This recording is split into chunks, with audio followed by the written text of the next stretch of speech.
Right up here you have an ancient tree. It's called the grandmother tree. It's a red gum tree that was said to be 700 years old, so this tree has been here before any white settlers. So it's pretty fascinating, isn't it? Look how this tree has grown into the rock here. 700-year-old tree. This grandmother tree is located at Carryong, New South Wales, Australia.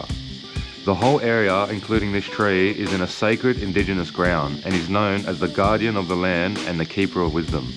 This tree is located in the heart of a gathering place for the Darkajung people. I haven't been here before, but I know that the Gosford Glyphs are somewhere in this section, so I just got to find them. Somewhere carved on all these sandstone bits. This area is known to some indigenous people as Bambara and is connected to local bloodline custodians from the Goringai, Darakanung and Awabakal mobs. The area is recognised as a meeting place and holds a rich ongoing cultural history. Lately I have seen a lot of different Aboriginal areas and rock carvings, and I've tried to understand things to the best of my ability. But these carvings you're about to see are quite different, as they are on a wall rather than on the ground. And it really has some complex Egyptian writings from different Egyptian times, which makes us question even more. Who actually did these carvings? Surely they're just down here.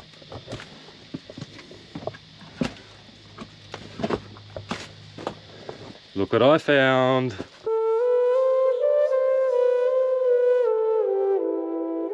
Nobody knows for certain who carved the mysterious Gosford Glyphs. There are a few theories. Some people say it was Egyptian travellers who sailed here 5,000 years ago after being shipwrecked and then engraved their story on the stone here.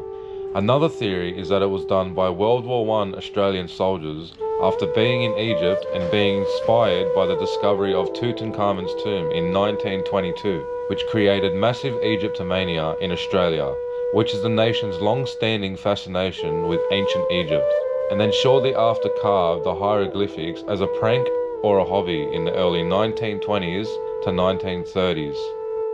Other theories suggest extraterrestrial beings influenced both ancient Egyptians and indigenous Australians, with the glyphs as evidence. I also question myself if the Aboriginal people are connected to this. Like, for example, did the Aboriginal people show whoever it was the skills to carve into the sandstone with such precision? To get closer to the right theory, we have to look deeper into things. So the first theory was they were done by Egyptians thousands of years ago. So let's have a look at the writing itself. As you see, there are different styles of Egyptian writing. For example, you have symbols from an old kingdom like Khufu's era mixed with much later eras all the way to Middle and New Kingdom's writings.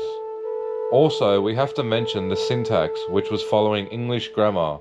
Egyptologists also mention that there are fresh-looking cuts in the sandstone, and don't match that of ancient carving techniques. When it comes to the alien theory, there is no real evidence to prove aliens were here, or that they are connected with Aboriginals and Egyptian people in Australia. Which brings me back to the style of the carvings themselves. As I mentioned, Egyptologists suggest it was not done by ancient or even modern Egyptians because of the grammar, the different writing errors, and the National Park and Wildlife Services notes a lack in lichen, which is a symbiotic partnership of two separate organisms, a fungus and an algae, and in some spots where it's grooved, it doesn't quite have this lichen, which can prove that it was recently done. And that leads us to the final theory, that it was done by World War I soldiers after being in Egypt. But somewhere along the line there may have been a connection with indigenous Australians and Egyptians, as there were boomerangs found in Egypt and in Tutankhamun's tomb. So let's have a little look around the area before I give you a little bit more of an insight to some of the possible ancient connections and history. And then we can at least make our assumptions on who did this, because to this day, nobody has proof on who actually did these.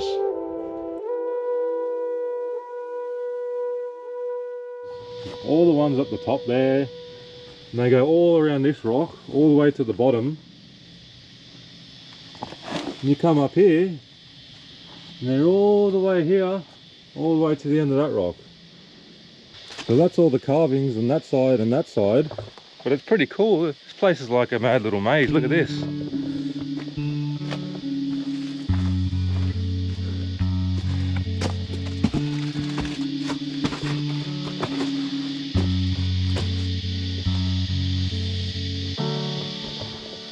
I can almost guarantee you 100% there's Aboriginal carvings here that haven't been seen yet. 100%, or they're too eroded to be seen. But I've seen a lot of Aboriginal carvings lately, and actually a lot around this area. One of my other videos, we came to the Brisbane Waters National Park to see the Giracle Man, which is another Aboriginal carving. I'll put the link at the top. But yeah, this place is very fascinating. The way the sandstone is, it's like it's a little house for people. Obviously the rocks fall down and the next rock fell down on top to make a bit of a home, a bit of a shelter. See these xanthorrheas? In one of my other videos I mentioned how much the Aboriginals used this plant. It was actually a very, very important plant to them. That was used for many, many, many things. So we'll have a quick look around and then we'll get into the nitty-gritty of the hieroglyphics.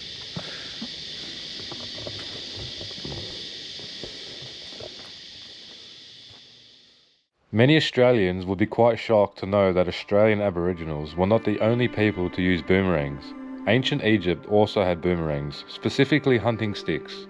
Although the design of the Egyptians were a curved throwing stick, it did not return like the indigenous Australians' boomerangs. Instead, it flew straight and lifted in the air, which was perfectly and specifically designed to hunt birds.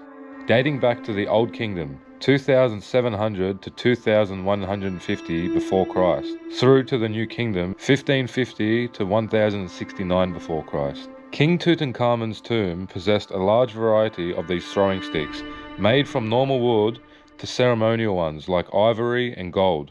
And besides hunting, they also symbolize the king's role in maintaining. Some theories suggest ancient trade connection between Australia and Egypt, especially because of the Gosford Glyphs. So going off everything we have seen and said, and referring to the Egyptologists, suggesting it was not Egyptians who carved these markings, I will have to assume, I reckon some blokes done it, came here and carved after they went to Egypt and were inspired by the writing and all that sort of stuff, because when you actually look into the details of stuff, it doesn't make sense. The grammar's wrong and it comes from many different Egyptian writings, so it's debunked. So if you know me, I fucking love Australia. I absolutely adore this country and I think it's the best country in the world for many, many reasons. Things are changing lately, but that's another story. So when you mix Australian history with Australian mystery, it's right down my alleyway, and I love this shit and I love trying to figure it out. Some people try to say that Egyptians came here 5,000 years ago, and Afghanistan people here a long time ago, but that's also why you have camels in the middle of Australia, so. All right, now let's try and get back to my car.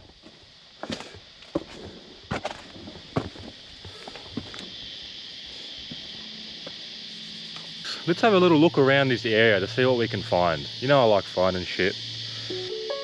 It's like it gets deteriorated from the top more than the front. It makes no sense. I thought that other cave was my house, but guaranteed, I'm sleeping in here. Guaranteed. That's my house right there. Bang on. Got a soft sandy bottom, got some shelter. You might have to cuddle up with some snakes, but at least you keep them warm at night. This kind of pisses me off. I don't know why they did this. I don't know if it was rotting and they done it. Fair enough if that was the reason, but look. You got this red gum tree that's probably like 200 to 300 years old and they just chopped it, let it fall. Why? Like, what's the reason for it? Makes no sense.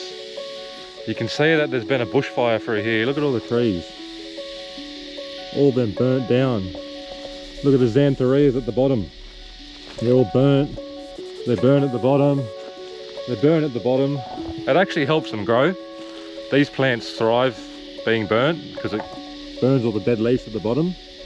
Like a lot of Australian plants, they actually need a bushfire to keep producing, or they need the bushfire to open the nuts or the seeds so they can produce.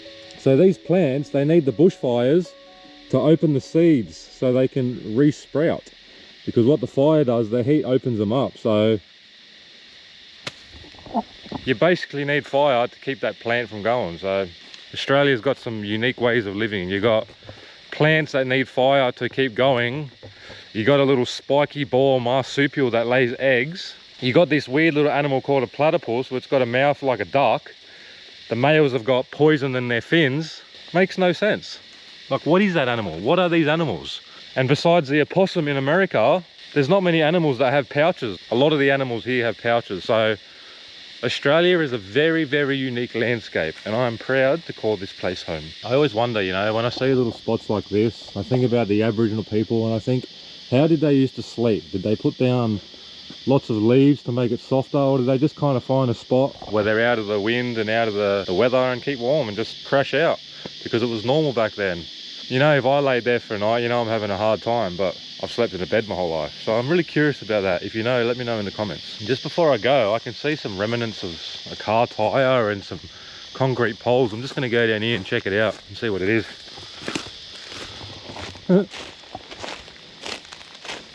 No way. Is that really the remains of a car? Look at that.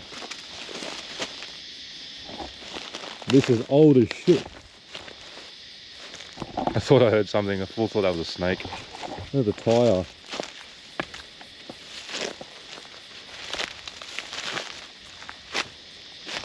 The chassis. We've got a shoe.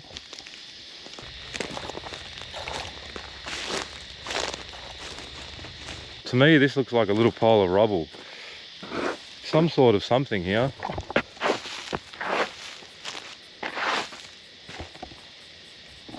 I don't know what this is either. If you know what this is, let me know in the comments. This is the bark from the red gum tree. Red gum bark was a vital resource for Aboriginal Australians. It was used for crafting bowls, shelters, canoes and shields, while its sap and burnt bark served as traditional medicines for antiseptic purposes, burns and diarrhea. The durable wood and bark were also used post-colonisation for railway sleepers, fencing and construction.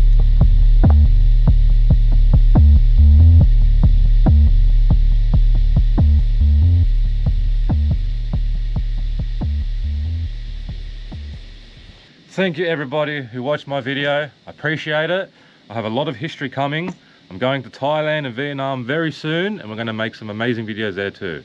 Thanks for watching. Get amongst.